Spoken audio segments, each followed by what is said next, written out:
campus of Haddon Heights High School in Haddon Heights, New Jersey. Comcast Channel 5 presents high school football. Today, the Haddon Heights Garnets host the Woodbury Thundering Herd. Hello again, everyone. Rob Christ along with my partner, Shawn Leary. A cool, rainy afternoon here from Haddon Heights, but a great day for football nonetheless. An important game for Woodbury taking on a Haddon Heights team that's a little bit undermanned this season. And Shawn, this Woodbury team, let's get right to it. They need to win this game in order to hope to make the playoffs. Yeah, and it's been a struggling year for this young team. They've had a couple of tough losses, losing 7-6 in a couple of games. For them to have an opportunity to make the Group 1 playoffs with this group, which is a very talented group and could make some noise down the road, it's a great experience for them. They got to win the last two games. They're winnable games for Woodbury. They're very excited. Well, for the Thundering Herd, their offense is led by Matt Castiglione. He's their quarterback, a backup last year to Kyle Miller, and head coach Zach Valentine says he undoubtedly is the team leader. Well, first, you did a great job with Castiglione. This guy's terrific. He plays both ways, and you got to feel good for him because he's waited in the wings of Kyle Miller last year. You know, a senior now playing quarterback. He gets a little frustrated once in a while being that senior leader. He just wants to will this team to victory, wants to get him into the playoff. He's very excited about this game, and he's done a terrific job for him. He doesn't make that many mistakes. He's a guy who knows the system. He's been around it. He's been able to learn from his not only his coach but also his teammates. So I think he's primed and ready for this. He's been waiting for it for 3 years, and finally he gets the opportunity to try to lead his team to a playoff. Well, we mentioned before that Haddon Heights is a bit undermanned. How undermanned? They only have one returning starter from last year. That one returning starter, Leroy Burrows, and he represents a large part of this offense. Yeah, Woodbury's young. Well, so's Haddon Heights, very young. And this guy's been 4 years here at Haddon Heights, and he's that difference maker. He's the guy that when he gets the ball in his hands, he does different things with it. You know, he's a guy that when he's a wide receiver, he runs good patterns. He's a guy who can fly down the field, but also he's a good possession receiver. When you need a big third down, you can go to this guy and he's going to make the catch. He's learned a lot. I mean, there's been some really good wide receivers here at Haddon Heights, so he's had some good understudies. 4 years in a program, they always look to you to be the guy under adversity. They've had some adversity this year, and this guy's tried to lead them out of that adversity. He's done a nice job, but you know they've been struggling with one win. Not something you're used to here at Haddon Heights. Well, the Haddon Heights coaching staff joked that this team nicknames their field the Rock. Well, it won't be too hard today because of the torrential downpour we had earlier today, but it will be a great game, and we'll have it for you right after this.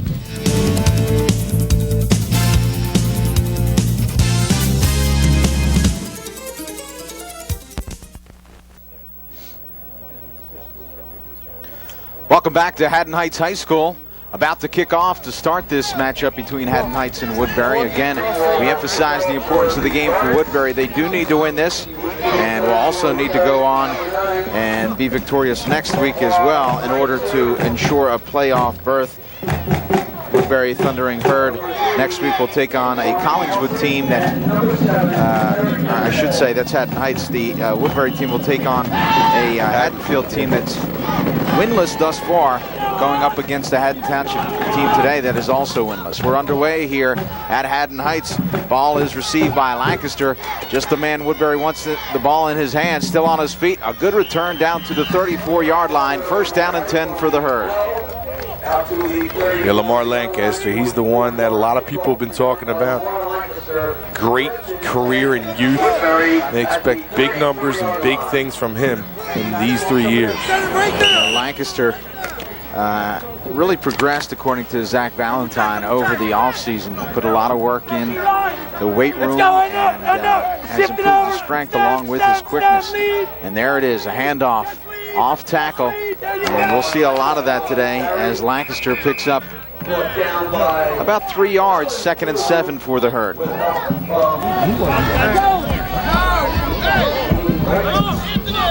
There you see little LL, Lamar Lancaster. What an opportunity he has in front of him. He could become one of South Jersey's best. Like you said, Rob, if he just continues to work during the offseason, hit the weight room, and continue to be serious about this game. Castiglione does throw the ball, has a man across the middle, inside slant pattern, on his way towards the end zone, and Rancic is in for the touchdown.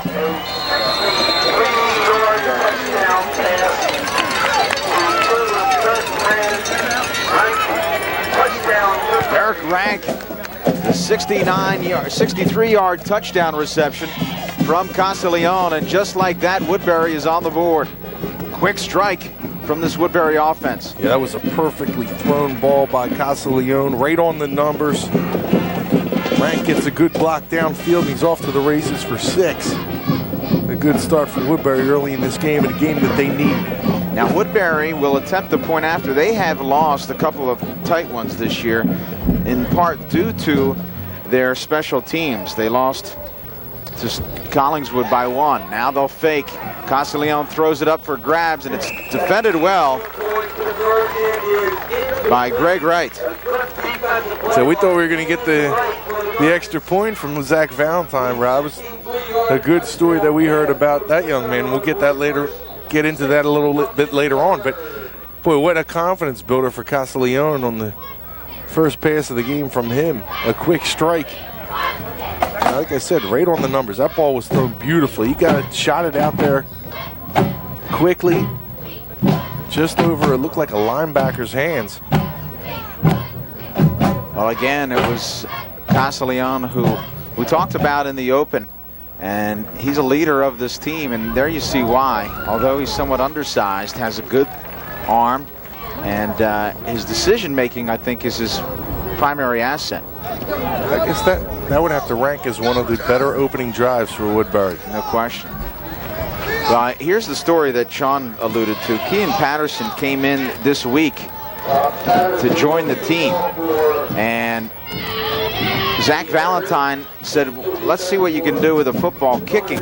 And he kicked the first one in the end zone, and he was beside himself. He said, where the heck have you been all year? He started questioning his coach. He's like, "What? How is this guy not on our football team? We've lost 2 games 7-6. So, you know, we're not hitting the extra points. At least you get it into overtime." And this one's off a little bit of the side of the foot, but it gets an excellent roll, fielded at the 6-yard line, and Haddon Heights will be pinned deep in their own end, as this is not a good start for the Heights. Burrows returns the ball to about the 8-yard line. First down and 10 for Haddon Heights.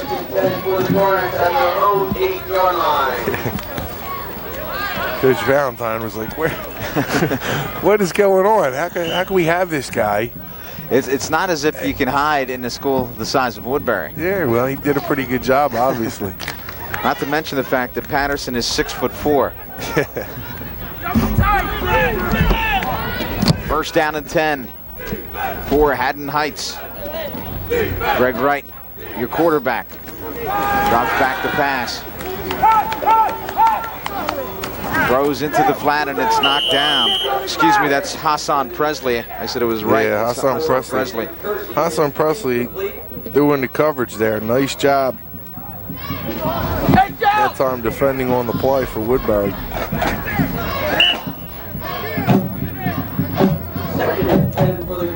Hassan Presley also likes to throw the football, and that's primarily where Haddon Heights is effective. But when you're this deep in your own end, it's tough. You have to be leery of the safety. We can see where Hassan could be a dual factor. This kid, he's got a good arm, he's got good legs. He's doing a pretty good job with the leading this offense, but they've struggled a little bit being able to move the football consistently. Hand off inside, and Brown not much there, as Woodbury doing a good job. You know, let's take a look at this Haddon Heights offensive set. Presley, your quarterback, Kersey and Brown in the backfield. Poole, Arthur, and Burrows, your skill positions. Greenwald, who also kicks, McLaughlin, Kinky, Lichetto, and Dyer. Third down. You know, Zach Valentine was just talking about how his team has been kind of undersized in the line, but they've done relatively well thus far. Of course, we're early here, just about 2 minutes in. Third down and long for the Garnets. A pitch, a lot of room to operate, and Brown will quickly see that hole close, but continues to fight forward, and he'll be very close to the first down. Yeah, excellent job that time, stretching for the first down. Brown, a tough run. gets behind his blockers, gets kind of lost in there. He looks like he's going to be a little short.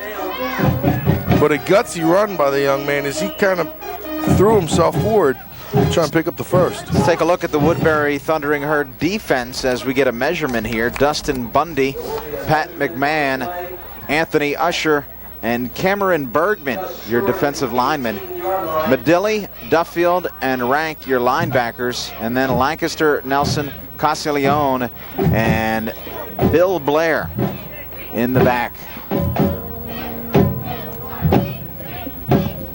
Get the measurement here. I won't put you on the spot, Shawn. It's a little hard to say. He's about that short. Thank you. So 4th down and inches, and you got to believe that it's punt time. Now, of course, I hesitate because we did Gloucester Catholic a couple weeks ago. 4th down did not mean punt to the Rams of Gloucester Catholic, no matter where they were on the field. Yeah, they're playing a very aggressive game that week. Now with Gloucester Catholic nearly pulling off the big upset against Deptford. We're trailing 14-2. Came back, actually held a lead in the battle of the undefeateds last week. Deptford will have a tough one again next week against a pretty good Williamstown team. Yeah, that should be an exciting game. Williamstown's a team that has certainly got stronger as the season's gone along. Back to punt. Low line drive, and it looks like not much there. There is a little bit of a wind, but the roll will take it to about the 45-yard line. That was a nice job by Zach Colgate. Ball kind of short out and not a good snap. Be able to compose himself and get it off and gets a little bit of a roll. 1st and 10 for the Herd. Again, we mentioned before Woodbury this year had a couple tough losses, both Sterling and Collingswood scoring in the 4th quarter and ending up with victory. So, you know, this Woodbury team coming into the game with a mark of 2-4 could easily be 4-2. Here's the pitch, it's Lancaster. And Lancaster straight arms, and he's thrown out of bounds. Picks up maybe 1 yard. Nice pursuit that time by Steve Liccato. Linebacker for Haddon Heights. Still at the 45-yard line. Lancaster gobbled up. Halloween by Steve You see the Liccato. double H's. Al Malahan, Ball. the coach here for a while, and he's seen some really good, talented athletes and football players come through his program. Brian Israel and Sean Price immediately come to mind. A couple of guys who spent some time in the NFL. Timeout for the Herd. 9:23 left. Herd by 6.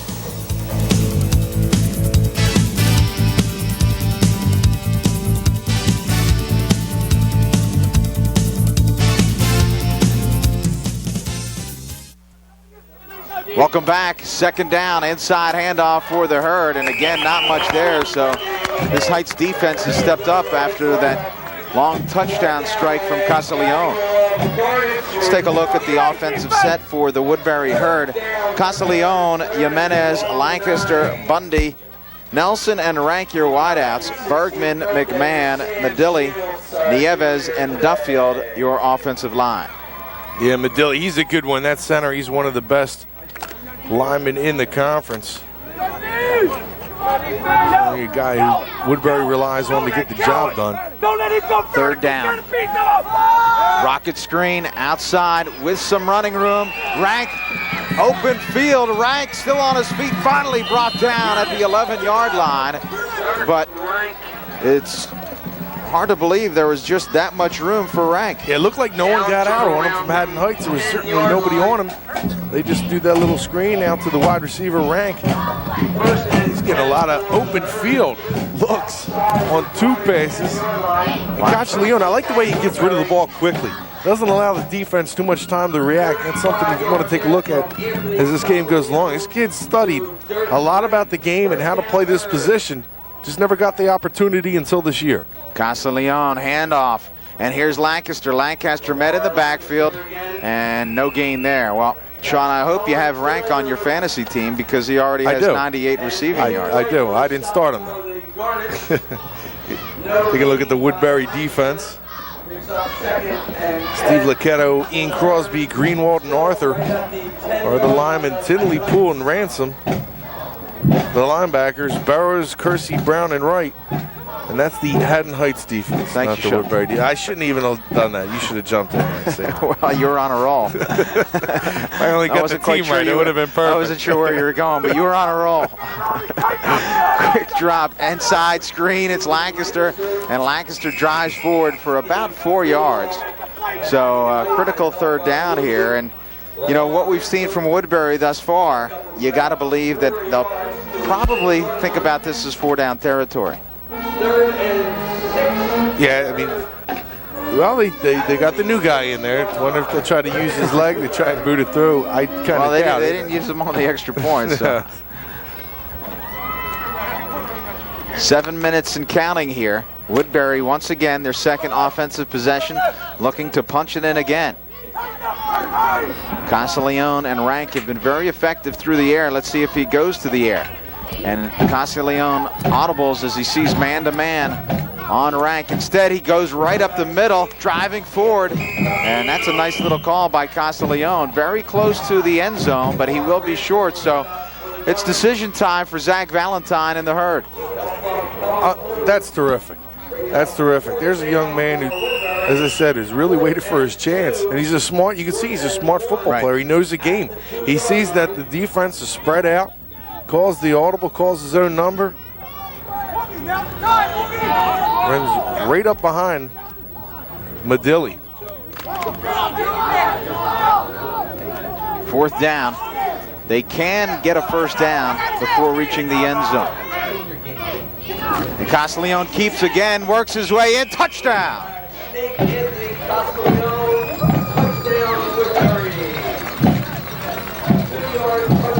No audible there, just Castiglione going straight up.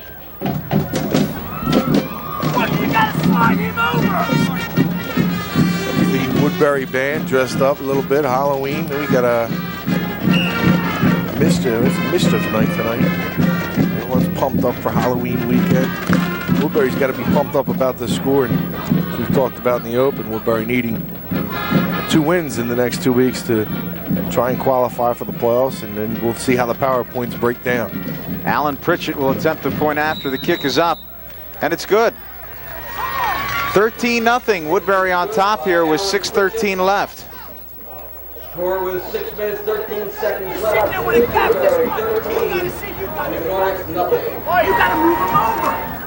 You got to like what you see from Castiglione so far. He's, you know, like I said, what I like about him as a quarterback, not only is he a heady quarterback, but he has that quick release. You know, he gets it out of there in a hurry.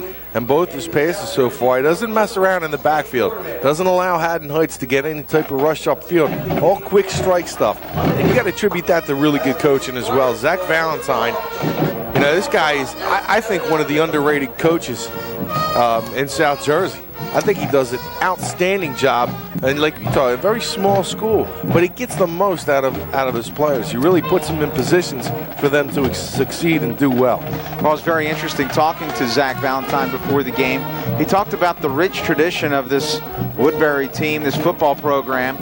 Woodbury, only one of 3 schools in the state of New Jersey to eclipse the 500 win mark. So again, that goes back a long ways. A rich tradition here with Woodbury, and Zach Valentine has a bit of a tradition himself. Next week, he goes out to Pittsburgh to celebrate the 25-year anniversary of that Pittsburgh Steelers Super Bowl winning team that he was a part of.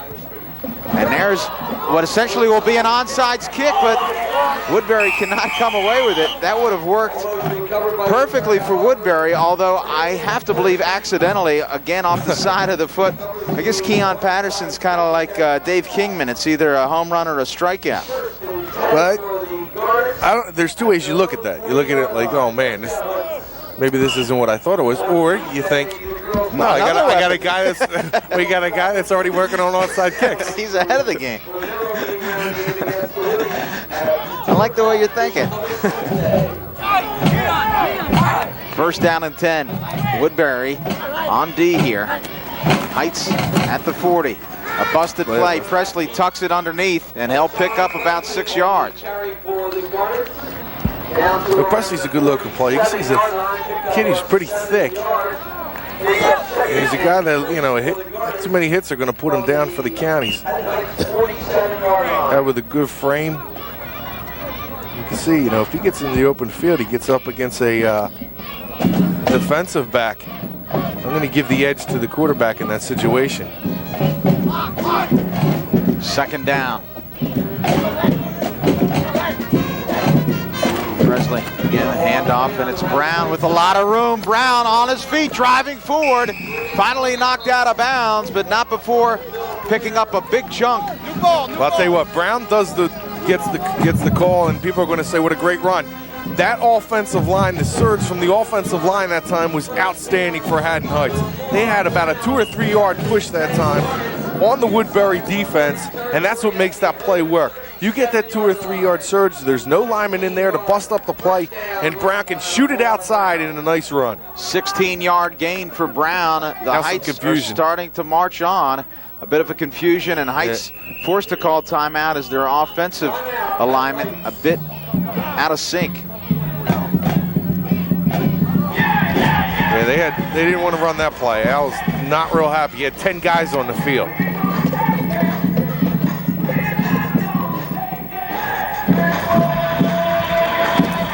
Like I said, Al Mallon, he's coached a couple of good ones. That Sean Price was what he says he thinks one of the best players, if not the best player ever to come out of South Jersey, with 108 sacks during his high school career. Price went down to, I believe, what was NC State, right? NC State, right? And had a nice career with them down there. Of course, you had Ron Israel, who was at this high school, went over to play at Notre Dame. So he's had some big timers here at this the Rock, what the kids call it. It's a little when it's a little dry during Thanksgiving round. They say there's no grass on this field. It's hard. Well, this field serves a lot of purposes. This is also the outfield essentially for the baseball team. First down and 10.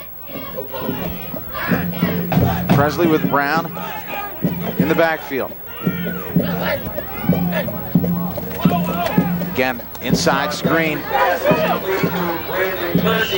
Kersey, the receiver, picks up about 4, 2nd and 6. I tell you, I think it was University of Miami really popularized that rocket screen where the wide receiver comes in and they got these speedy wide receivers. And a lot of high schools have really picked up on that rocket screen. You get the ball out to your wide receivers, a couple of guys downfield are making blocks for you. That time, number 88 for Haddon Heights, Eric Verdami, was down there, 5'10", 160, a senior, trying to make the block, and that play can go a long way, as we saw earlier for Woodbury. There's a lot of different nuances on that screenplay. A lot of different things that you can do with it and kind of mask it as well. Handoff again, it's Brown. Brown being strung out. One-hand tackle made. Fine play by Keon Patterson. I tell you, when you're 6'4", you got that long reach, and he needed every inch of it. Yeah, nice job by him being able to get out there and string that play out a little. And out, looked like they were converging on the play. You know, this Woodbury defense, the offense has struggled at times, but the defense has played well. And that's what you can expect pretty much year in and year out from Woodbury. They're probably going to have good team defense, good speed on defense. They get to the ball. Like I said before, both these teams pretty well coached. As who knows, both of them who know what they're doing. 3rd down, 6. Presley back to pass across the middle, has a man, and nice reception made to right. Inside the Woodbury 20-yard line, 1st and 10 Greg Wright, nice job. Perfect pass, right on the money. Little slant play. That's just the timing round. You just take 2 steps. You find right over the middle of the field, and Haddon Heights marching. Brown, your lone running back for Presley. Presley keeps. Still on his feet, driving forward, and he'll pick up about 4.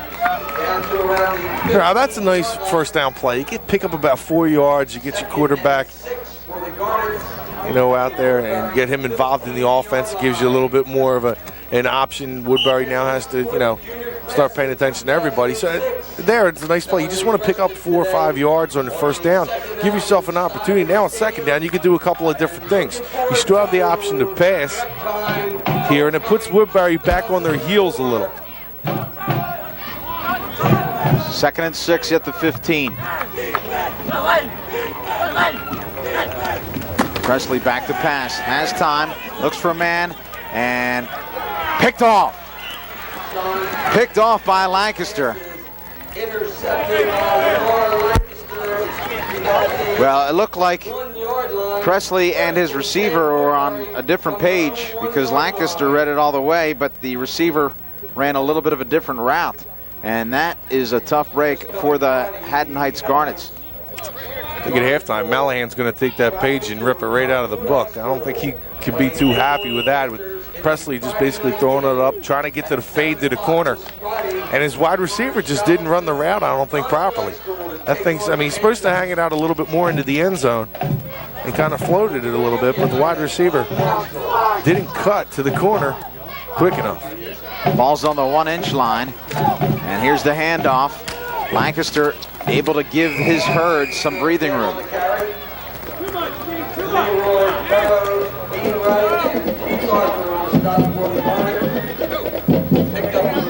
Lamar Lancaster. Remember the name. This is probably one of the first times that you're seeing this guy on Channel 5. You'll be seeing a lot more of him. Last year, Woodbury had the little fella, little McKinney, who packed a wallop. One of the pound-for-pound toughest players I've ever seen on Channel 5. And, of course, the big fella, Chris Presley. Now it's the Lamar Lancaster show probably for the next 2 years. Not much there for the herd, so that'll bring up a 3rd down. That's the situation really for Haddon Heights. They really got to dig their cleats into the dirt and stop this. You make a mistake, however, you don't want to give Woodbury any room down here. You want to try to build on the momentum. They put together a great drive, and you have 1 interception. You don't want to just give up here. You want to try and make a play on 3rd. Well,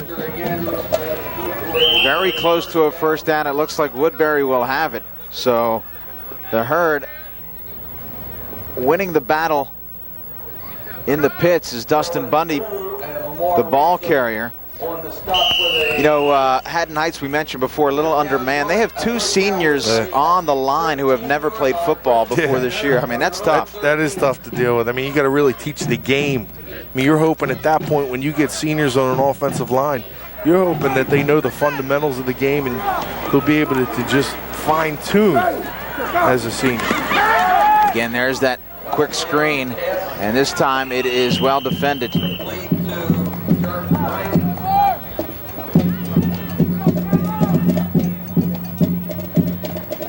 It's a Kellen Poole was one of the guys on the tackle. Nice stop on the outside along with Lamar Brown. No gain there. Rank has had a big day already. And it looks like Woodbury is content to allow this clock to expire with 10 seconds and counting. Castiglione will allow time to elapse. And that'll do it here in the 1st quarter. After 1 quarter of play, Woodbury on top by 13.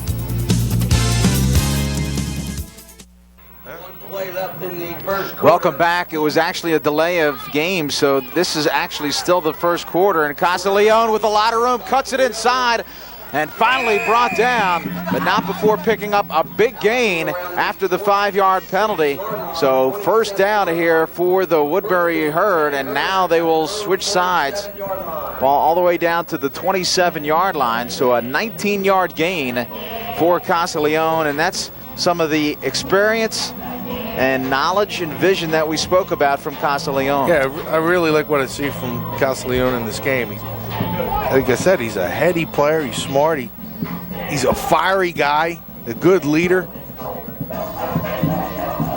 You got to like that from your quarterback, where he gets a little excited, fired up. There you see Gene Reed talking to Castiglione. Gene Reed is the head baseball coach at Woodbury, also an assistant with the basketball team. And his son, we saw his son last year, plays for the Clearview Pioneers on the basketball team. Actually was my assistant coach my first year coaching at Gateway. He does a fine job here. Well, Gene, yeah, he's a Woodbury guy. He's a Pioneer at heart. Just like yourself, right? I don't. Yeah. Well, again, Haddon Heights, you know, they kind of had a brisk slap in the face on that pass from Castiglione to Rank, and again down quickly, but they moved the football, and Coach Al Mailhan said, we really need to eliminate mistakes. Last week we had no penalties, but again, Burrows and Presley kind of on separate pages, and it was Lancaster who comes away with the interception. That's really been the story of the game thus far. Yeah, that ball, you know what, looking at where the wind was blowing, it was kind of blowing into the face of the quarterback. That ball might have held up a little bit going into the wind. Come on, Keith! That's the interception. Lancaster, all kinds of problems in the backfield. I mean, he gets whacked. And a penalty flag is called. And I know what he's going to call. He's going to say unnecessary roughness, or no? They're going to go with the face mask. Face mask on the tackle, 5 yards.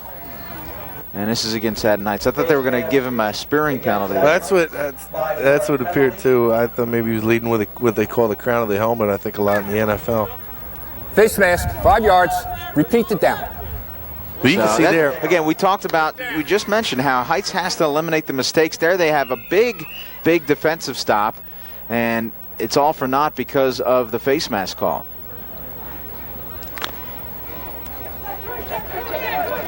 First and 13 for the Herd at their own 25-yard line.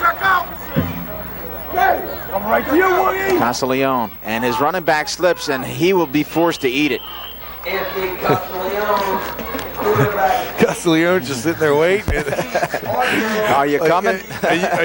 Are you coming? 4 yard mark back to the 21-yard So Keith Arthur said, all right, I'll clean this up. Thank you. And he'll be credited with a sack.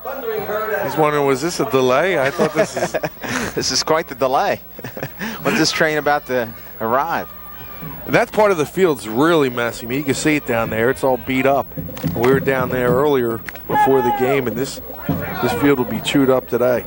We had a pretty good rain last night. There you see it. So second down, Castiglione throws it out to Rank. Rank shields the defender and looks to pitch. Almost a little hook and lateral play there, but Rank wisely holds on to it. But now he's eclipsed the 100-yard mark on the day for passing yardage. He's had himself quite an afternoon already. So this ranks among his best games. I had that one earlier. You didn't react to it. I figured I'd throw it out again. But yeah, right now Castiglione and Rank are on the same page. That's for sure.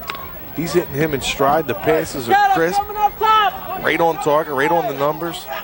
Rank doing a terrific job, and one thing that I'm impressed with him is he's catching the ball with his hands. He's not letting the ball come to him, giving a chance to pop off his shoulder pass. Third down and 5. Lancaster with the handoff, strings it outside. Lot of room for Lancaster. Past the 50, knocked out of bounds. Pick up of over 20 yards.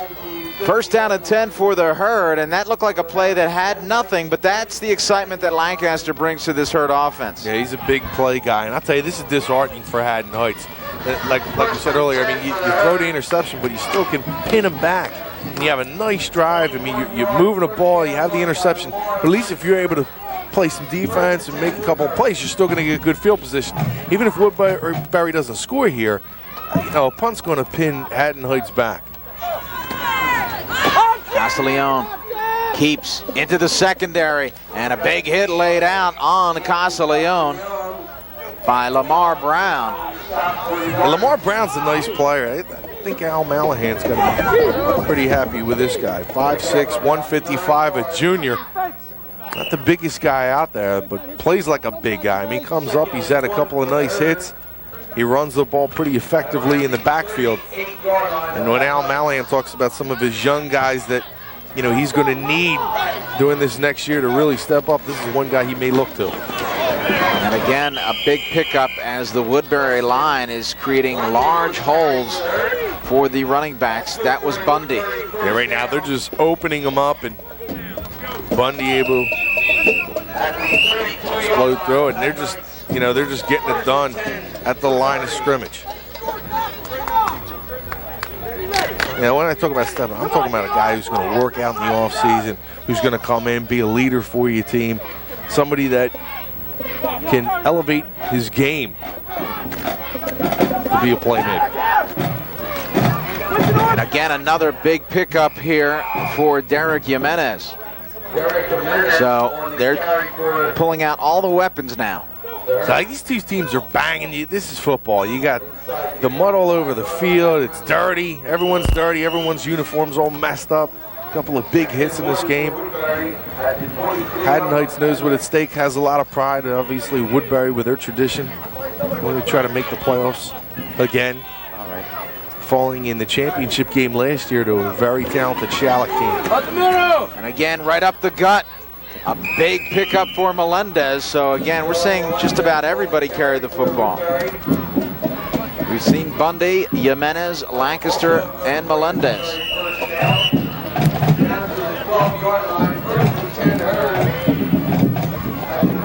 Like you said, that's what kind of day it is. Look at Castiglione, all dirty and nasty. He had chunks of turf in his helmet. One of them good late October games. 1st and 10, Castiglione again audibleizing. Motion Jimenez, the handoff inside, and this one is stopped as Melendez brought down. It looked like Tinley made the initial contact. Tinley makes the initial contact, but Lamar Ransom, linebacker, 5'7", 170, just a freshman. That's a good-looking freshman, number 45. He's made a couple of plays so far at that linebacker position. Here's a kid who looks a little bit bigger than actually on the field than what they're listed here.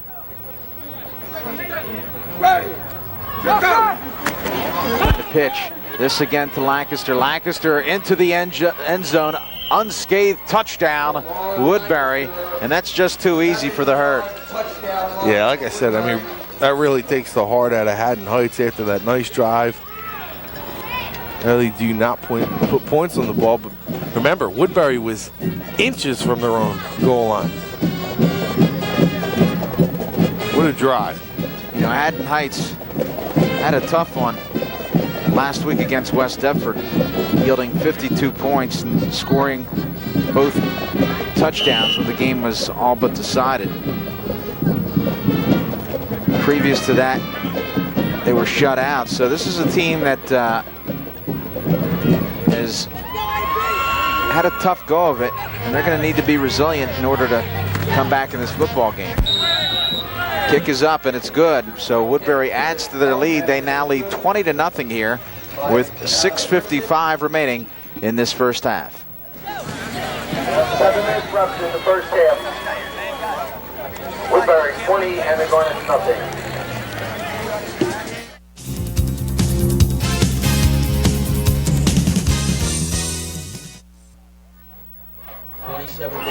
Welcome back to Haddon Heights. Woodbury on top by 20, and this time Patterson with a low line drive fielded by Burrows. Burrows looking for a seam, still on his feet, and not much there. He'll get it back to about the 20-yard line. 1st and 10 for Haddon Heights. A reminder, Tuesday evening we'll have election coverage for you from our Gloucester County area.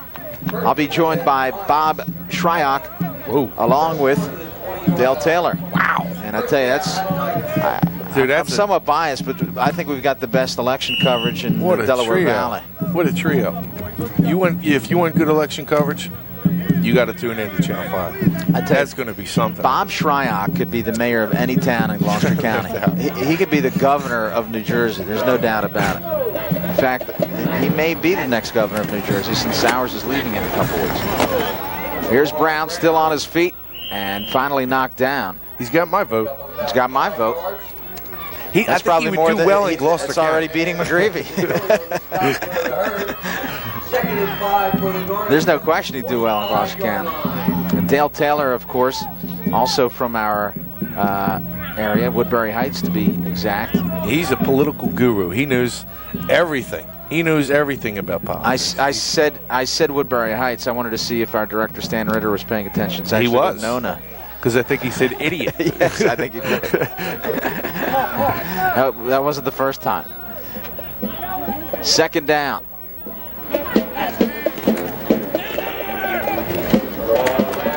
Brown brought down in the backfield.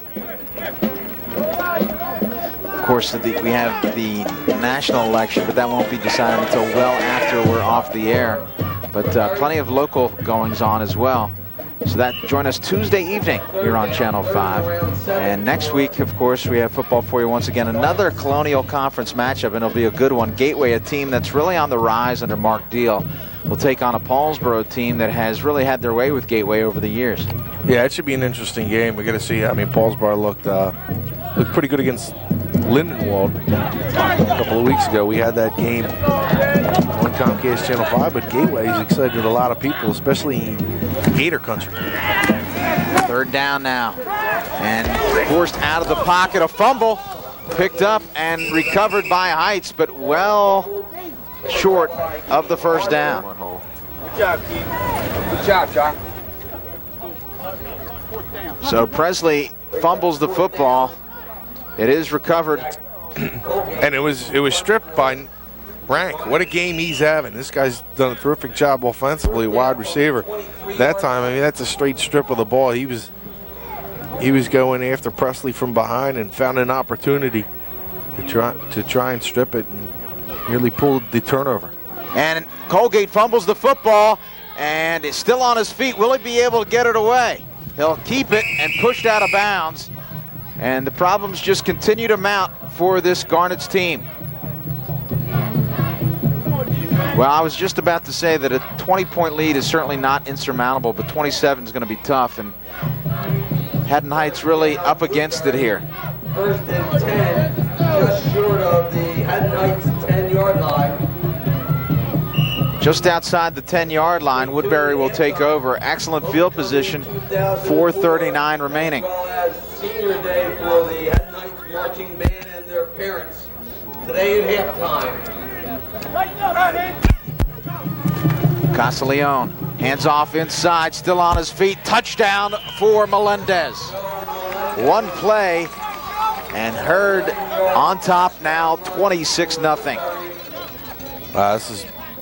This is utter domination right now by the Woodbury Thundering Herd. One of their best efforts by far this season.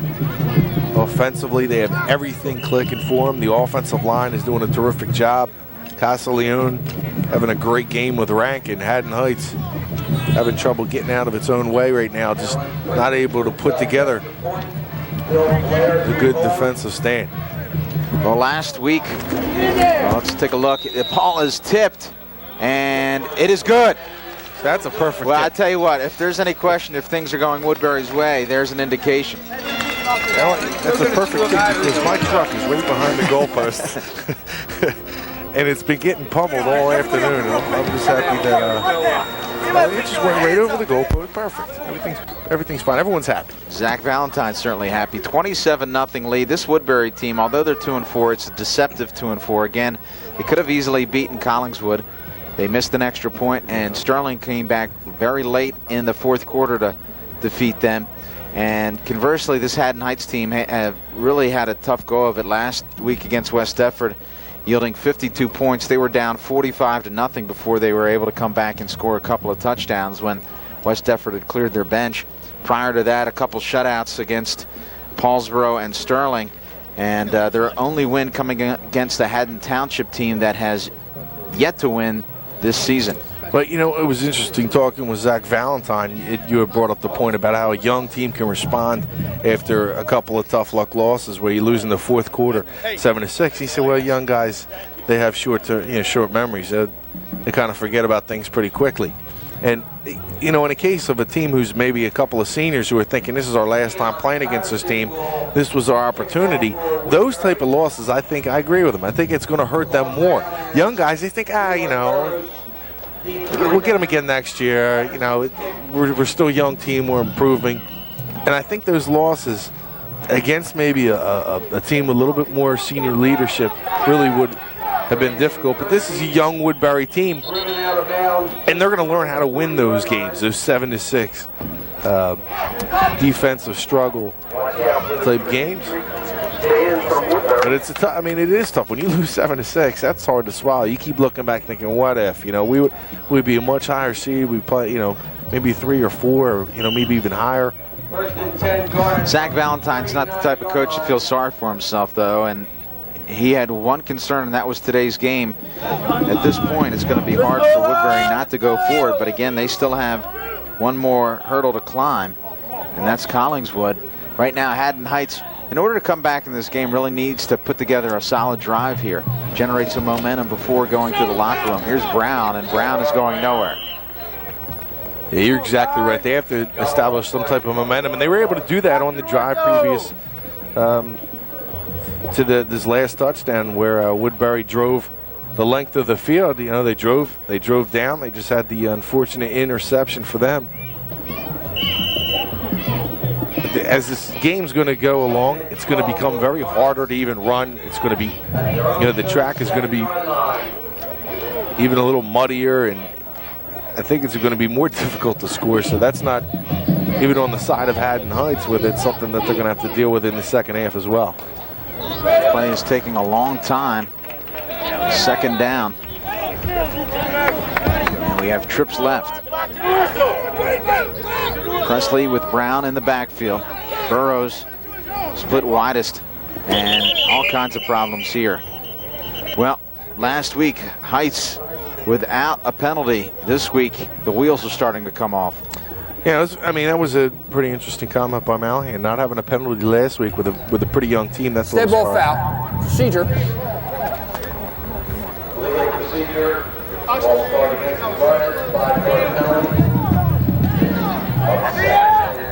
Dead ball. Ball start. Second down. 2nd and 17 now. Well, again, we mentioned that Heights really needs to generate some momentum before going to the locker room. 2nd and 17. We'll see if Presley heads to the air. Again, trips left. Burrows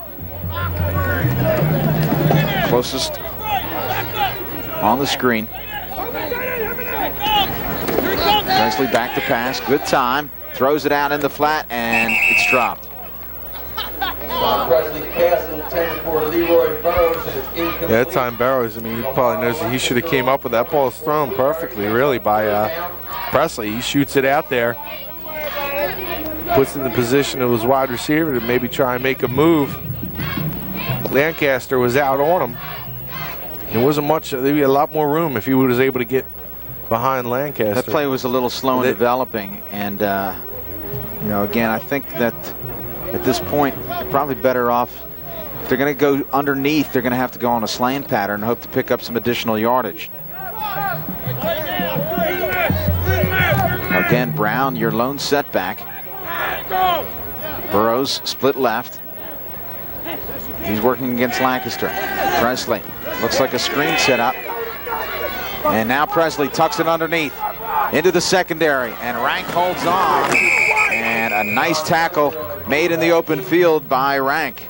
I think that might have been designed on that thing. I think they shoot the receivers downfield, spread the offense, get everyone going, thinking long, and then you give your quarterback a lot of room to operate, kind of like a rolling up. But it looks like a screen's going to develop there, but no one was coming out to shoot for the screen. That time you just get your running back or your quarterback with a lot of room. Well, Zach Valentine calls timeout for Woodbury, and Heights forced to punt here with 2:34 remaining, so plenty of time for Woodbury to put together a prolonged drive. Of course, last time Heights punted, Colgate had trouble handling the snap, and that resulted in a one-play drive of just over 10 yards. This is pretty interesting. You know what? I mean, Al Malahan's got to be thinking about going for it here because Haddon Heights is going to get the ball back first in the second half. So, you know, if they're able to, you know, he's got to be thinking, well, if we can pick up this first down, put something together, score, we can make it within a 2-touchdown game if we're able to put something together in the first half. That's a lot of putting together. But, well, you know, but at least you have to be thinking as a head coach, what are we going to, how can we get back into this game? I think he would be inclined to do it if it wasn't 8 yards, maybe if it was 4 or 5 yards. But nonetheless, Colgate will punt to Lancaster. Next Friday night, the football team will travel to Collinswood High School for a 7 o'clock game against the Panthers.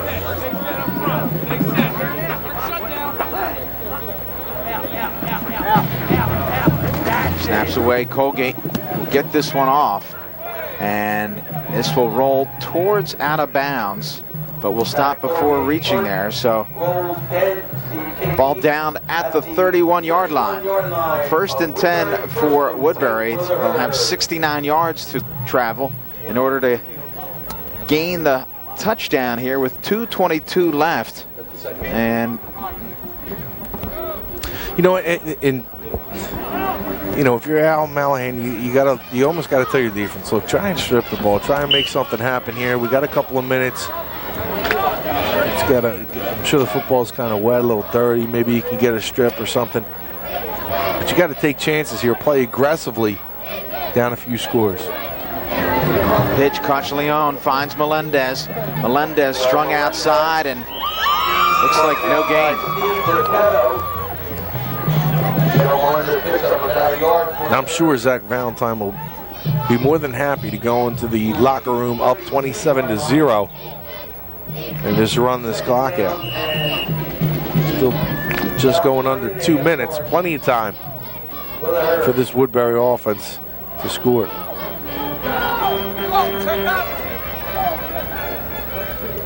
Second down. Again, little end around and not much there. Jimenez on the carry for the herd. So Jimenez, the ball carrier, will bring up a long 3rd down. We'll see if Heights calls a timeout here. Try to get the football back. Yeah, that's that little end around or a little corner or a counter play that little McKinney there had made a living off of last year. That was his big play where they'd bring him around the corner and he would just explode downfield. Leon inside screen and finds Lancaster, and Lancaster drives forward. He'll be short of the first down. We'll see again if Heights calls a timeout as we hit the minute mark. And my apologies, I keep calling him Little McKinney because the big McKinney. You got Bryant, he's his own planet. He's huge, playing for the Minnesota Vikings, and then you have Marvin, who, as I said, pound for pound, one of the toughest players that I've seen play on Comcast Channel 5. His hits were devastating from that cornerback position. Now, Heights got the ball back, or forced 4th down with a minute remaining, and they did not call timeout here. I'm very surprised as the clock continues to run, and they will be able to punt this away inside of 20 seconds. Finally, delay of game with 18.6. So you would think that a lot could happen, be it a bad snap. We've seen that. The ball is wet. You have a dangerous return man in Burrows. Dead ball foul. Delay game. Okay. Repeat it down. But the Heights staff tend to head to the locker room and try to make a few adjustments. 4th and around 8. All right. At the 33-yard line. Maybe he's something up his sleeve. He said, I need 18, give me 18 seconds.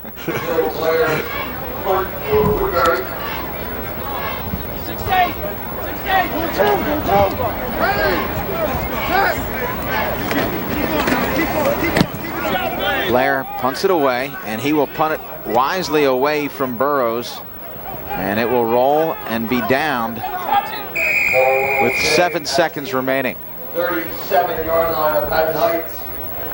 1st and 10, Garnet. A half dominated by Woodbury. I think that quick strike from Castiglione to Rank really set up this game and this first half. I mean, a quick strike early in the game. Get your quarterback into it, get your team into it. They got to be fired up. The pass plays are exciting.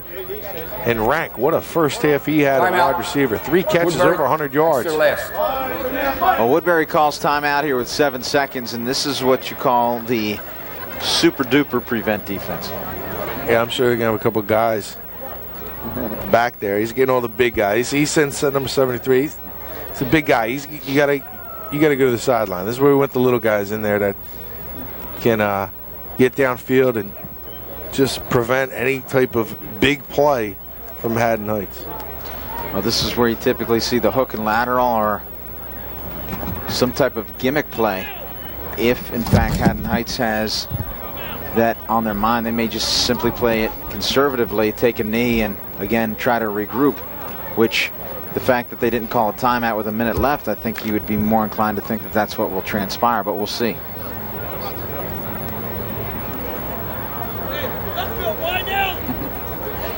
Brown, your running back, with Presley, your quarterback. He's not going to get the field, unless he's going to play corner.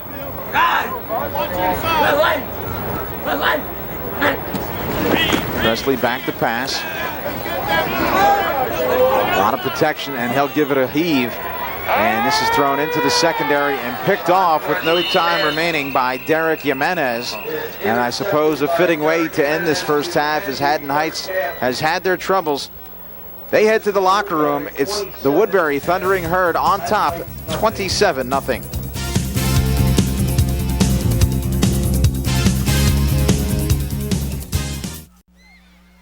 Back to Haddon Heights. Leroy Burrows returning the opening kick, still on his feet to the 40, cuts it back inside. Burrows on his feet, brought down at the 47-yard line.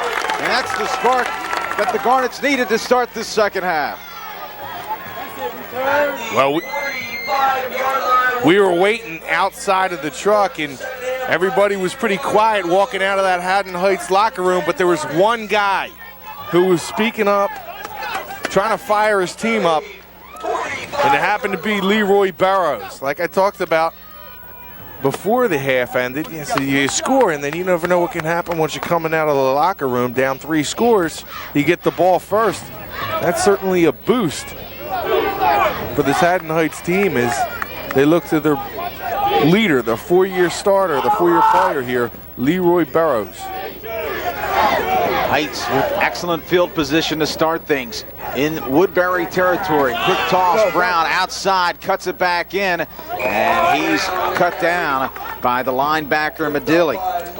Nice decision that time by Brown to cut it back in. He didn't have much outside. There was a couple of Woodbury defenders closing in, so he just takes what he can get there, picks up about 4. For the Garnets at the 42-yard line. Second down.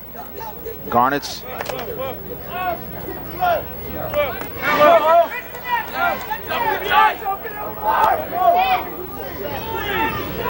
Brown, your lone setback. 2 receivers split right. Again, the handoff, Brown. Brown sees a small seam, and that is closed quickly. A small pickup will bring up a 3rd down.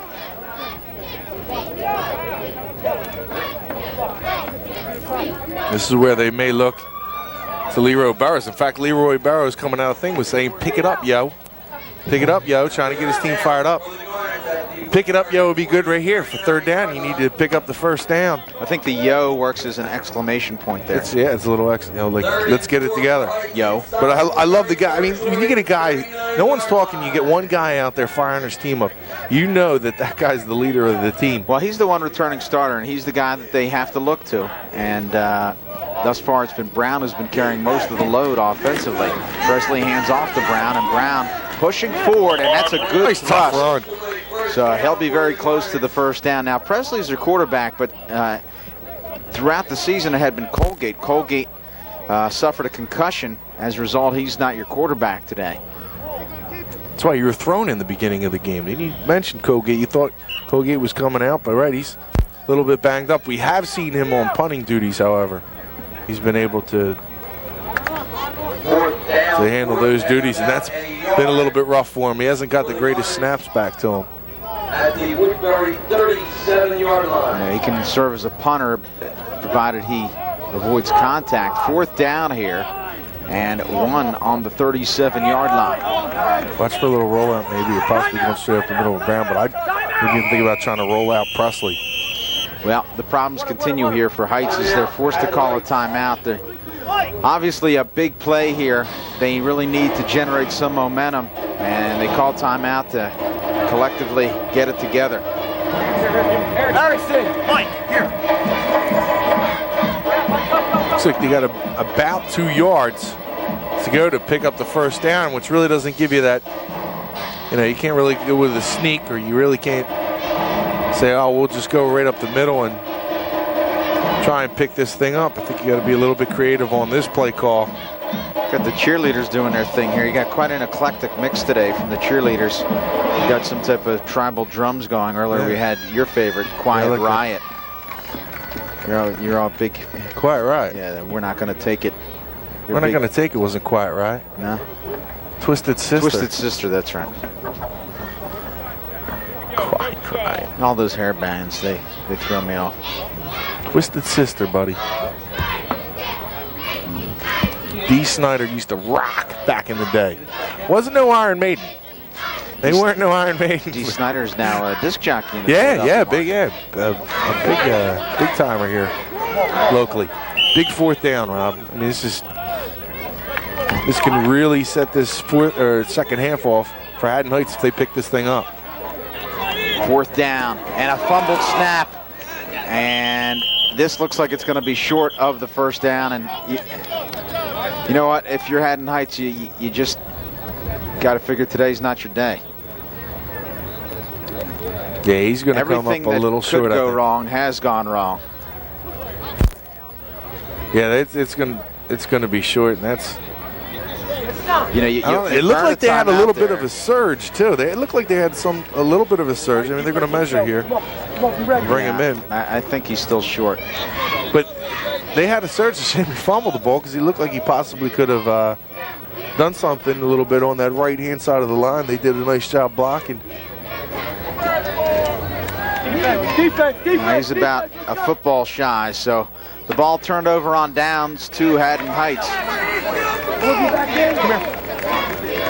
First down for the Herd at the Gordon and the This is why coaches go gray. 10 Woodbury.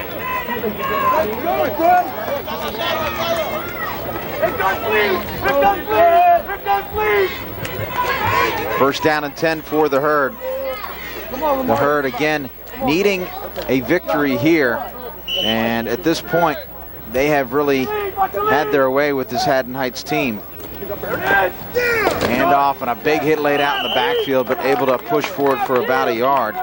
Lamar Lancaster on the carry for the Herd. Lancaster has been their chief weapon throughout the year, but today the wealth has been spread. Lancaster has thrown and run for a touchdown in the past. In that Sterling game, in fact, he did that. But last week, Woodbury came up short against the Paulsboro team that they have really had trouble with historically.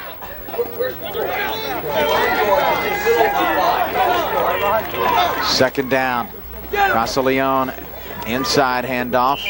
This will go to Bundy. Dustin Bundy on the carry for. Now last week this Woodbury team scored 6 points, and that was on an interception return. So their offense hadn't scored since October the 16th, and they have more than made up for it here with 8 minutes and counting remaining in this third quarter, a 27-point cushion. Woodbury has not scored more than 18 points coming into this game. Yeah, I mean, by far their best first half.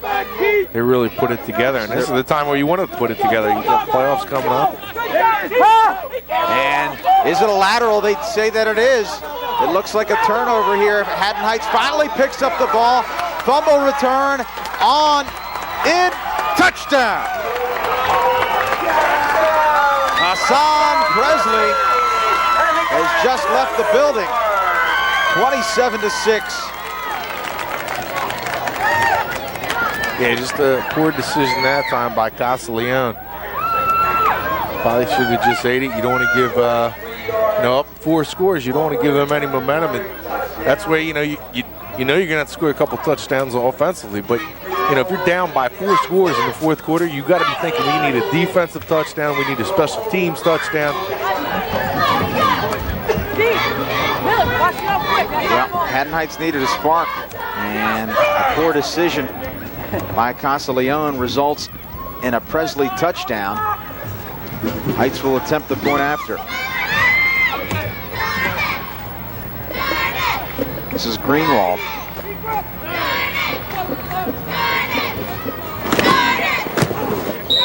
Kind of a modified soccer kick there. Pulled it a little left. 27-6 with 7:35 remaining. This is homecoming for Haddon Heights. We've had our share of homecomings this year, Shawn. Yeah, we get a couple here and there. Fun, you know, you get all the... I think they're trying to put their best foot forward knowing that you'll be on campus. Maybe. Who, me? Oh, me personally? Yes. Oh, yeah. Yeah, I was talking to you, actually. Yeah, I don't know if anybody remembers this, but Haddon Heights, about five or 6 years ago, went to Kingsway. That was, in fact, that's the last time I think we did Haddon Heights here on Channel 5. Channel 5, that was one Haddon of the best games we've ever done on Channel 5. Haddon Heights dominated the first half as good as anybody we've seen. They put it to Kingsway for an entire half. I think they might have had a 4-touchdown lead going into the second half. Kingsway, as bad as they looked in the first half, was as good as they looked in the second half. Came back to win that and eventually propelled them The state championship. to the state championship. If you remember, it was that screenplay that really set it up to... Which was outstanding. Tariq Hill, one of the better plays we've had here. Tariq Hill, right? Tariq, maybe. I think it was Tariq. It's definitely Hill. The younger brother of Tremaine. But it's Tariq. But he shook off some tacklers in the backfield, and then he took it to the house. He did take it to the house. He had a little spin move on the sideline. He was so powerful, compact. And Tony Bartchuk, shining moment. Again, we had him later in that against Hamilton in that championship game. That was a fun one. Quite a year. Go D-line! I think we'll start airing some, maybe send some letters to the station. Maybe we could have Comcast Classics. Well, they did that, I think, this year. I think a lot of people enjoyed that stuff, seeing some of the old school players. I'm sure those guys really appreciate it because then they get a chance to see what their glory days are like. You know, Absolutely. They might be married or something. Hey, look at this. I'm on TV. Reliving the past. Kind of like what we're doing right now. 7 minutes and counting. It's 27-6 Woodbury on the first down play. Picked up about 5. So, you know, other than that one turnover, Woodbury has been exceptional on offense.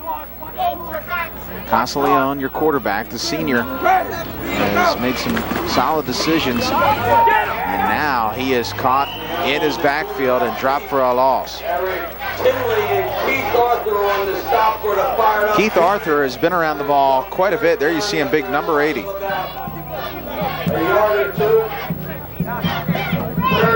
He comes off that end. He's your typical defensive end, a guy who's got really good height. If I'm not mistaken, that's the number that Price wore when he was here too. And one of the things is when you have those big defensive ends, right, you get your hands up, you can really disrupt what the quarterback is trying to do. Of course, you know, everyone talks about the big wingspan. You get the big wingspan. Big third down play for this Haddon Heights team. Rank is split right. He's the man to look for, and that's who Castiglione looks for. He catches it just in front of the defender. First down for the Herd. So Rank slipped, but utilizing that big size to hold off Eric Newell. And a first down for the Herd. So Castiglione showing off a little bit of that arm strength. Castiglione's doing a terrific job today. You know, I'm trying to recall Woodbury's wide receiving core. I don't know if they've had somebody who's had this type of a performance since, you know, McKinney obviously at one point was a wide receiver. A sure-handed go-to guy. Another great run. like Rank has been today, is a guy they had years ago, about 6-7 years ago, a guy named Giles, who was on this team. Woodbury not known for throwing the ball, obviously a power run team last couple of years with Chris Presley. They've always been known for the big backs. Remember Jamar Bundy about 15 years ago? But this Rank has been very impressive today. Just that time, he slips and falls and is able to get up and make the catch. 1st and 10, Castiglione keeps. He has Jimenez, and a nice play by Jimenez. And he'll come very close to the first down. It looks like he has it. Wow, that could have been dangerous. Archer was coming from the backside and almost grabs Castiglione. It actually does grab him as he was pitching the ball. 35-yard line, 1st and 10 for the Herd. Inside Haddon Heights territory at the 35-yard line. As I said, this is football. The field is just tore up. Everyone's muddy. They got mud all over. When they come out of the locker, mud all over the face still. And what it's all about here. I mean, this is who's got the better cleats right now. Woodbury putting together another impressive drive. Inside handoff, Bundy. Wow. Offensive line doing the job on that play, opening up a huge hole on the left-hand side. So number 66, Emmanuel Nieves. The left side of that line that time, McMahon. Cameron Bergman Jr. Cameron Bergman, a junior. Brian Duffield, a senior. Chris Medilli, we already talked about him, the center, but there's 5 guys in the trenches today have had themselves a game. Woodbury's accomplishing a few different things on this drive. And there, again, a little misdirection. Lancaster to the outside. Lancaster tripped up. A nice play by Burrows. Yeah, and that was a terrific play by Burrows. On the corner, he's getting blocked that time. On the corner, but sheds the blocker and is able to get Lancaster, and that was it. If he doesn't pick up that tackle, Lancaster probably is in for 6. Getting back to what I was saying, Woodbury accomplishing quite a bit on this drive. Not only are they establishing their ground game again, not only are they really punishing this defensive line of Haddon Heights, but they're eating up the clock and really taking away any hopes from Haddon Heights for securing a comeback victory. 2nd down, and a fumble. Fumble, who's on it? And it looks like Haddon Heights. Haddon Heights comes away with the football. It looked like a bad exchange from the handoff. Results in another turnover. So, again, a glimmer of hope here for the Garnets. That's why, especially in these field conditions, is you never know. You obviously going in the second half, you got to be telling your guys, look, anything can happen. These guys can fall apart. We can start making a couple of plays, and maybe we get a little bit of luck too. And so far, Haddon Heights with the luck department is up here in the second half. Well, Brown with the handoff, and not much there. A nice play made by Brian Duffield. Back to us. Hold your blocks. Hey, Joe. Duffield was upfield, taking down Brown in the backfield. That's not bad. That's not bad. I still believe he couldn't get the rank. That rank is one of the best opening drives for Woodbury. You totally ignored it. First, I'm very sorry. 2nd down. Back to pass. Presley has a man. Burrows across the middle. Slant cuts it inside. Beats another man on his feet. Brown going. Burrows. 20, 15. Leroy Burrows. Touchdown. A couple of great moves on the touchdown pass. Presley to Burrows. 87 yards. And ladies and gentlemen, we have ourselves a football game. Outstanding catch that time by Burrows, and great open field moves to take it the distance. I think officially, Haddon Heights has picked it up here in the second half. No doubt, yo. Little exclamation. That's right. Well, again, we're in tune with the youngsters. Yes, we mentioned that it was Burrows kind of hyping up his teammates, and he has stepped up right here. Presley with the fumble return. Presley now connecting with Burrows on that long touchdown. 2:54 remaining. They'll go for 2, trailing by 15. Presley back to pass.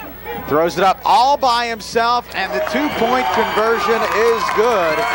You could not be more open than Kellen Poole. That's just that pro-style play. Well, the guy comes in motion, nobody picks him up. A linebacker's responsibility or safety doesn't get the running back coming out of the backfield. And you're right, Rob, this is a ball game.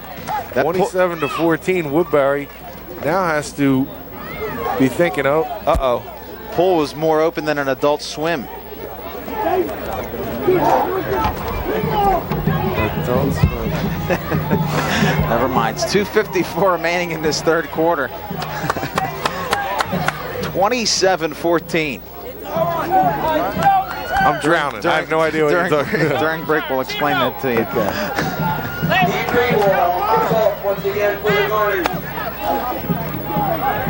Well, again, this has really rejuvenated this Haddon Heights team. Woodbury looked like they were going to put the final nail in the coffin, but a turnover, and a couple plays later, it's now a 13-point lead for the Herd. That time, Zach Valentine telling his kickoff return team with a little bit more emotion than we've seen from him so far today. This is a situation where you have to also watch for the onside kick, as they, with the momentum right now, Haddon Heights. Greenwald's kick, and it is taken by Jimenez, and he slips, trying to cut back at about the 25-yard line. We'll step away. 2:48 left, third quarter. Herd by 13.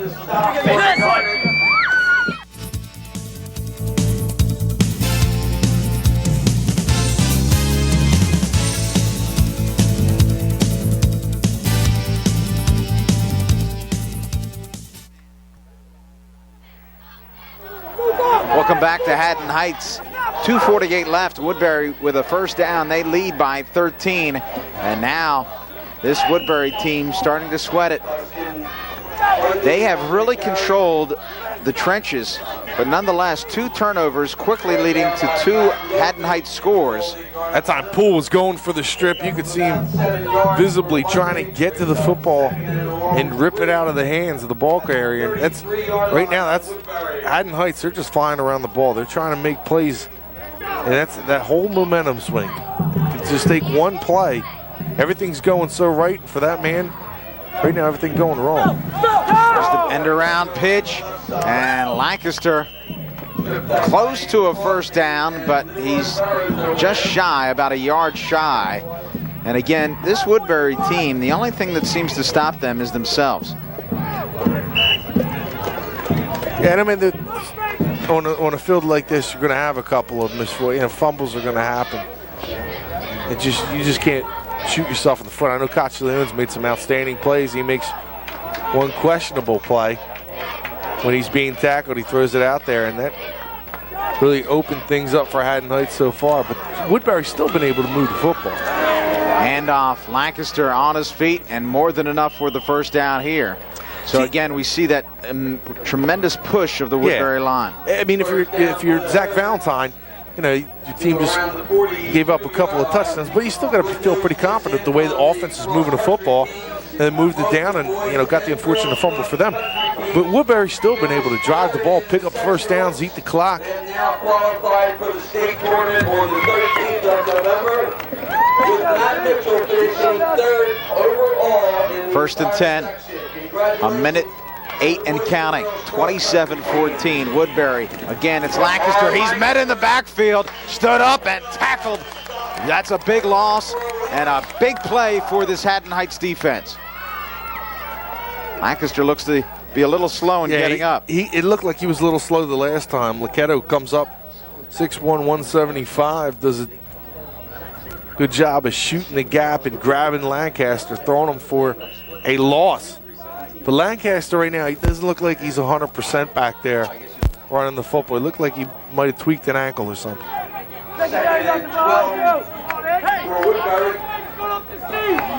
Down to 25 seconds. This may be the last play of this third quarter inside. And again, look at the drive. It's Bundy. Finally stopped, but not before a pickup of about 7. So we'll have about a 3rd and 5 here. As the clock continues to run, we are now underneath of 10 seconds. And as a result, that will end things here in the third quarter. So Woodbury making a couple of mistakes and Haddon Heights quickly capitalizing, scoring 14 points in this third quarter. We head to the fourth. Woodbury on top by 13. Welcome back. Haddon Heights trailing by 13. First down now for Woodbury after that third down carry.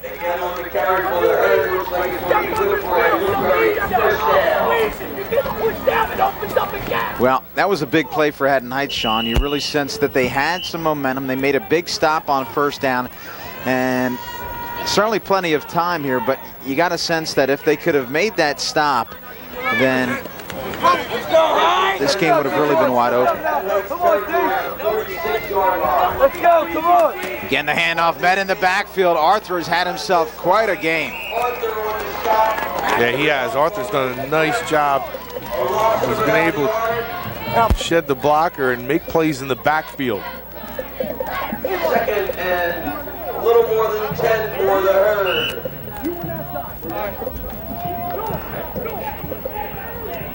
Keith Arthur, 6'3", 175 pounds, junior. Let's go, D.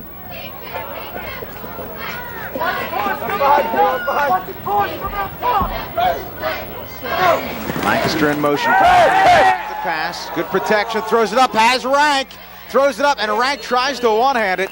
And now a penalty flag, and that's about as late as they come. We'll see if that was an offensive push or defense. No, it wasn't no about anything. It was no about. That was as late as they come. Way late, that flag. I don't know if they're gonna. They might call offense because it looked like possibly Rank might have pushed Barrows down, trying to get to the football. I'd be surprised if they're calling this on Barrows. Pass interference, number 9. First down. Wow. Call it early. Don't let them call it on the sideline. It came so late, I thought it came from the Woodbury stands. Piece of the yellow uniform just ripped off. Come on, D. Come on, D. Get it back, get it back. Yeah, I think that they could have gone either way that time. It looked like it's possibly pushing off. I think that's one where you just tuck the flag away. But hey, Pitch, Lancaster, and he's cut down. Big tackle made by Presley. Presley, loss of about 2 or 3 yards back to the 34-yard line. Yeah, Presley ain't nothing but a hound dog, and he comes on that play. That doggy will hunt. wow, bringing them all out. Yeah, I'm trying here. Is that what you're doing in here at halftime? I seen you in here writing. I think I better quit while I'm behind. 10-15 left. Second down. Castiglione again has a man in the flat. That's a difficult pass to complete as he looks for Lancaster. Yeah, Lancaster comes out of the backfield. That's also a very dangerous pass. If you don't spot the defender underneath, then he's going the other direction. Third and around 13 at the 34-yard line of Haddon Heights. Still plenty of time with 10:09 left in the game. They're down in 13. Rank's going to split out wide right, top of your screen. He's been the go-to guy. Again, looking for Rank. Castiglione instead out in the flat. A beautiful catch made by Lancaster and a perfect throw from Castiglione. Whacked by Barrows, but a terrific ball thrown that time by Castiglione. I mean, he put that ball exactly into the bread basket of Lancaster. That's one of them where it just floats up there. You got to be so happy with your quarterback. Thrown right to him, and then Lancaster comes off the field. He was upended now for the second time on this drive. He's getting punished. 9:45 now, and each time Haddon Heights has had Woodbury up against it on third down, they've been unable to hold him. And now the bull running here from Woodbury, starting to beat up the Haddon Heights line as Bundy, your ball carrier, really punishing the line. You know what? I think the Woodbury coaches, everyone's got to go over and pat Lamar Lancaster on the back for making the catch, but also Coach Leo making the throw. If they end up scoring here on 3rd and 14, you know, with the momentum, with everything with Haddon Heights, that's really a defining play in this game. You stop them there, they're probably going to have to punt. Second down, and again inside Bundy, much too easy. Bundy, touchdown. Touchdown, Woodbury. Dustin Bundy had a gaping hole that he took advantage of, pounded the defensive back, and drove him into the end zone. 33-14, Woodbury now.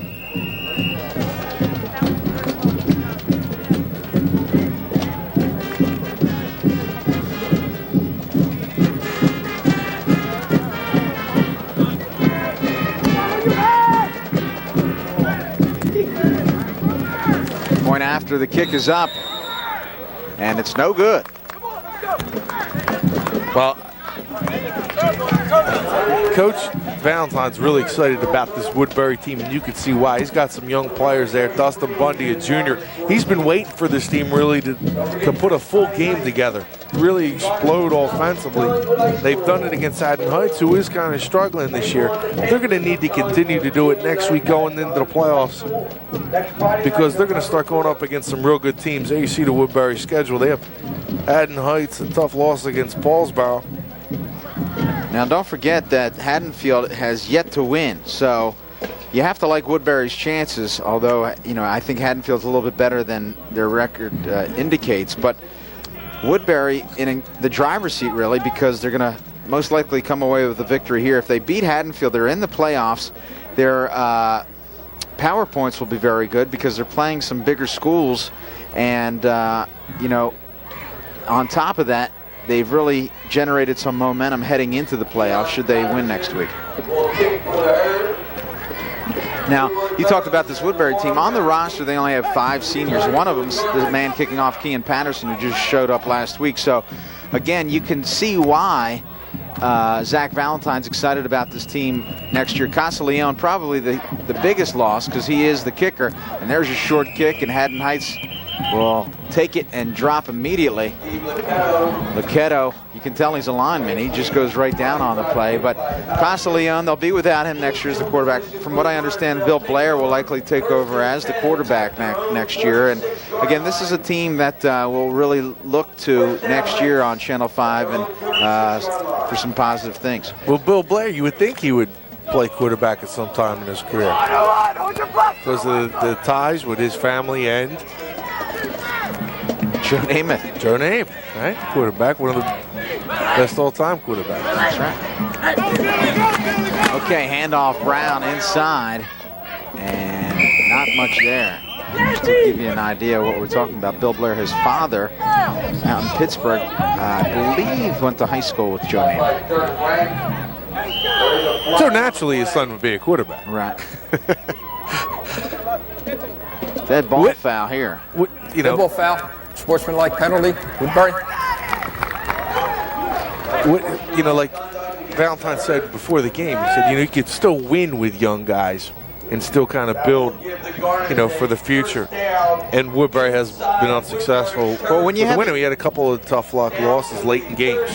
When you have a young team, you expect to, you know, have some bumps along the way. And, you know, they really got pounded by West Thetford, but we've already spoken about how solid that West Thetford team is. Now, last week against Paulsboro, they had it taken to him as well. And I think that Woodbury was a little bit surprised by that. Not so much the outcome, but certainly the size of the outcome. Presley under pressure, still on his feet, driving forward, and that's a good individual effort by Presley. Well, he's a big quarterback. When you have a guy like that, you're not going to take him down with the first hit. He's a guy that can escape sacks. Look at a lot of sacks, and a lot of times, broken plays downfield, you can get big plays like that. We saw a guy locally, Sakeen Wright, who did that exceptionally well. He buys so much time. Eventually, somebody would get open. Of course, when you had Terrence Holmes to throw the ball to, that always helps out as well. Sakeen Wright went on to play at East Carolina, now at Rowan University. Catching balls himself now as a wide receiver. Second down, Brown in the backfield for Presley. Presley hands off to Brown. Brown beats one man and cannot beat the second. A nice tackle by Bill Blair. Yeah, Blair comes up, shoots, able to grab around the ankles and pull him down. And Blair's a guy, he's about 6 foot now. He's been growing throughout the year, and he was typically undersized, but this year has really shot up. And again, good size for a quarterback, and that's likely where I'll be next year. He was 4'2" at the beginning of the year. He's now 6 foot. By senior year, he should be about 9-10 feet. Third down and short for this Haddon Heights team.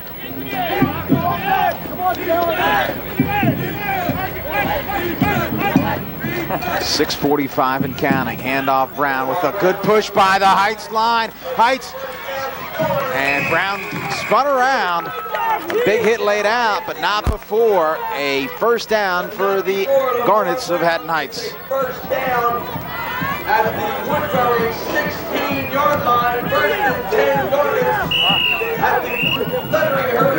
Haddon Heights didn't have a very good first half, but both these coaches, I think, can take a couple things out of this game with the young players that they do have on the team. There's a couple of players, I think, that have even broken out for Haddon Heights. They've been looking for other players to emerge. I know their offense hasn't been that strong, but there's a couple of plays that have been made here by a couple of good-looking young Haddon Heights players. A good fake, Presley. He had a seam, throws it up in the end zone. It's picked off. Picked off again by Lancaster. And Presley goes down on his hands and knees, recognizing the mistake that he made. It's really a shame because he slipped and he had the corner, but instead, because of that threw everything off. He determined that it would be best to throw it in the end zone, but not enough air underneath it. And Lancaster again with a critical interception. Yeah, he does a nice job defensively. Everyone talks about his offense, but he's also a very good defender. But that time, that's one of those plays where as soon as you throw it, you just wish you had, wish it was a yo-yo instead of a football. You could pull that thing back. Visibly upset with himself as he dropped to the ground after the interception. That certainly will do it with 6:11 left, and they're still. Come on, D-line, get in there! We're still down a couple of touchdowns, even if they would have scored. But that really destroyed all hope of a come from behind victory. Castiglione from behind and gets it away to Lancaster. Lancaster, and a nice tackle made by Burrows. If Burrows doesn't get Lancaster, Lancaster's gone. Well, I'll tell you, Coach Valentine, he was quick to point out a couple of grays in my goatee. He's got a couple of them himself, and that's probably why. Castiglione he holds the ball at the very last possible second before he gets rid of it. And, I think Valentine likes the way he runs the option. And that holding it just that extra second is really going to give Lancaster a little bit extra push to the outside. And with his speed, boy, that's a lot of time. That's a little bit of extra time that gives him a lot of running room. 2nd and 4. Woodbury will have to hurry to get this play off. Lot of time! They do.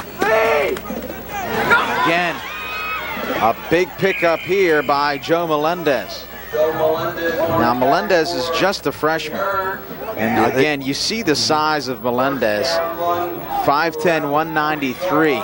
It's kind of interesting because, as you know, Shawn, I used to work at Gateway. A lot of Gateway connections here. Melendez, his father, employed as a janitor at Gateway. Bill Blair was a guidance counselor at Gateway. Pat McMahon's mother was a teacher at Gateway. So a lot of Gateway connections there.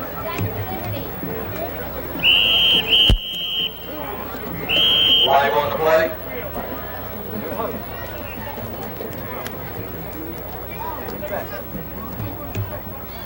Penalty flag thrown on the field.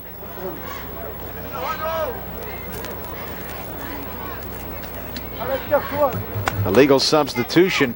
This will go against Woodbury. Now again, I bring up that point.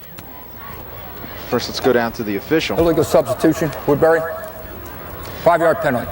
Because in almost every school district, if you're employed by the district, you can have your son or daughter go to school there. Now, Gateway's enjoying a fine season. Just think if they add those 3 components to their team. Yeah, exactly. Gateway's really found a nice nucleus to their team. You're right. But I think Coach Valentine's pretty happy with them guys sticking around. No question. A couple of good young-looking players. Especially Melendez, and there he is again. Yeah, I told everyone to listen out for Lamar Lancaster, but this Melendez, Lancaster, and Bundy. These are a couple of names that I think people will certainly be paying attention to next season. Bundy, the junior, be a senior. Lancaster, the sophomore, will be a junior. Of course, Melendez, and I'm sure people are starting to pay attention to them now, but what a 3-headed monster they'll have next season. Don't forget Dirk Rank will be a senior as well. Dirk Rank will still be around. Pitch, Jimenez with some speed, and he is laid out by Newell. Eric Newell laid a lick on Jimenez. Tell them to watch the rail. Watch the rail. There's been some hard hits in this game. Both teams really getting after one another. Looks like, well, it looks like Jimenez, I told you he took a big hit and he is shaken up. He'll go off to the sideline and be administered to. That brings up a 3rd down. 3rd down for the Herd. And then they'll restart the clock here with 3:33 and counting. I told you it's football. It's cleaning. You got to go to the sidelines, get the mud cleaned off your face. It's like that backyard stuff. You just come home. Your mother says, "Don't even come in the house." Just hose you down out back. We'll see if Woodbury goes to the air. In motion, Lancaster. No, it's Melendez right up the middle. Melendez, and they tackle the football, but he holds on.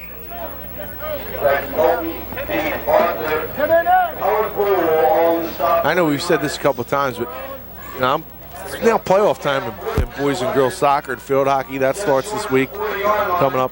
But I am just so excited for Group 1 football this year. You have a number of teams. I mean, Shalleck looks pretty good, but Glassboro certainly played with them. We had that game on Channel 5. They could be a factor. You look at Paulsboro, they could be a factor. We'll have 2 Group 1 teams next week. That's right, with Gateway, who looks like they a shot at getting in. I mean, there's a possibility there. Very strong possibility. That should be a good game next week. Paulsboro Gateway. We'll really see how far Gateway has come. For the Garnets. Blair with a good punt. Burrows fields at his own 30. And he is dropped down one-handed by the big man, Anthony Usher. Next play by A.J. Usher for the Herd. Usher 5'7", 219. Play, 1st and 10 Heights. Well, Ushers are used to sitting people down. He just didn't do it as graciously as you'd normally be accustomed to. 1st down at Heights.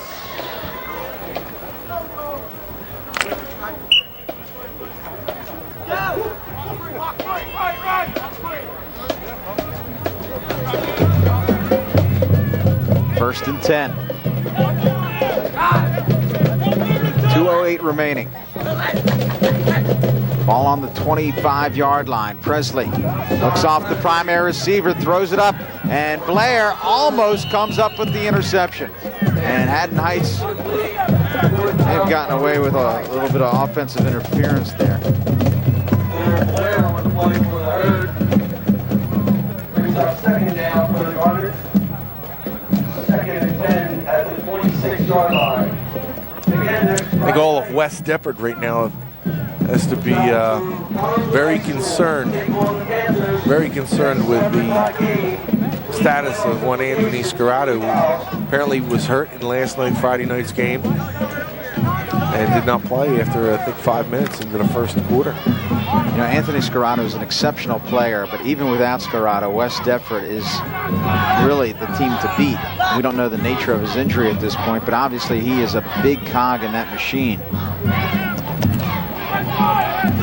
Right now they've dominated the Colonial Conference, but once they get into that playoff schedule, you'll need an experienced quarterback. I know they could probably still be they still would probably be the favorites to win Group 2 without Anthony Scarrato. But yeah, you got to hope he's okay. Well, if you're Clyde Folsom, you don't want to find out how good you are without Scarrato.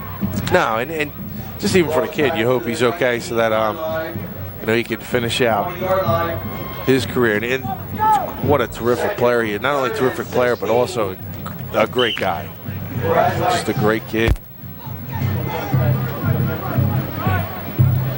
1:20 and counting. Usher with the sack. He's had a couple of nice plays here late in this fourth quarter. Third down and very long. Presley rolls out, throws against the grain, finds Arthur, and Arthur drops it. Blair came up and he's thinking he's going to lay a lick on this guy. He's going to come around, but Arthur's 6'3".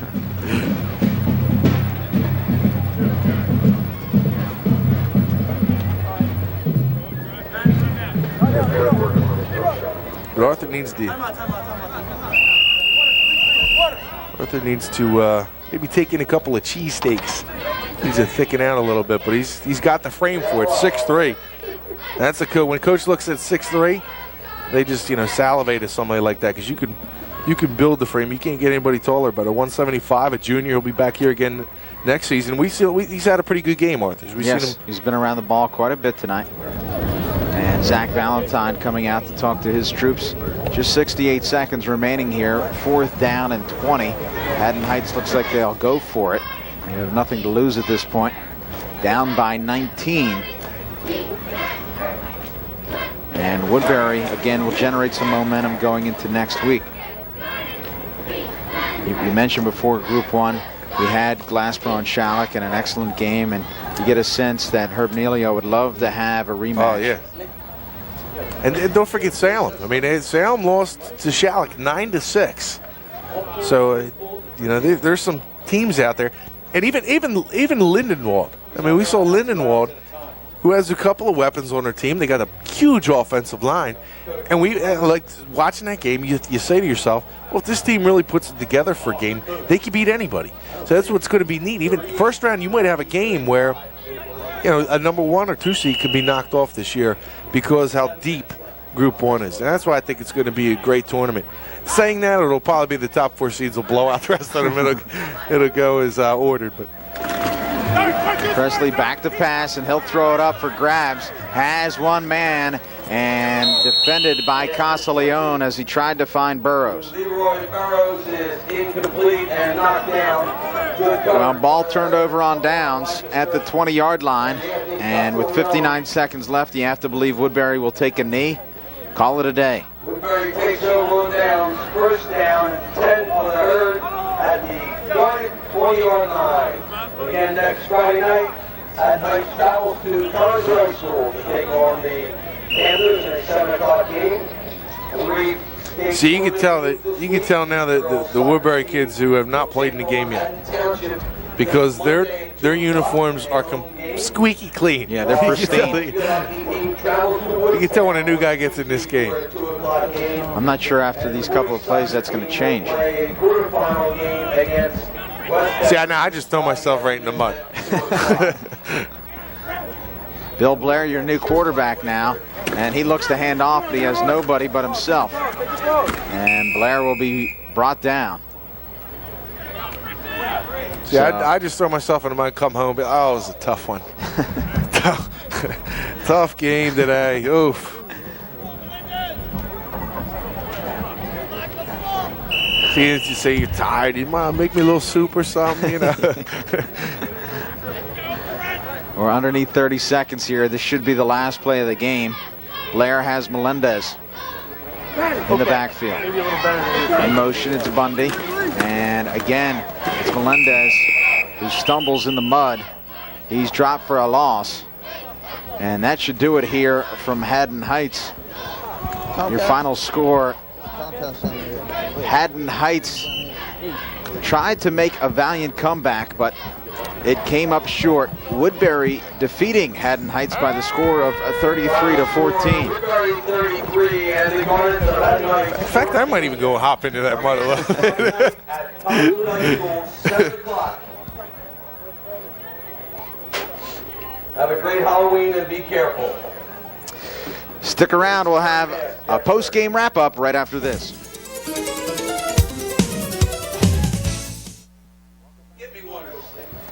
Welcome back to Haddon Heights. Woodbury victorious over the Garnets 33-14 in a game that Woodbury really sprinted out in front in the first half.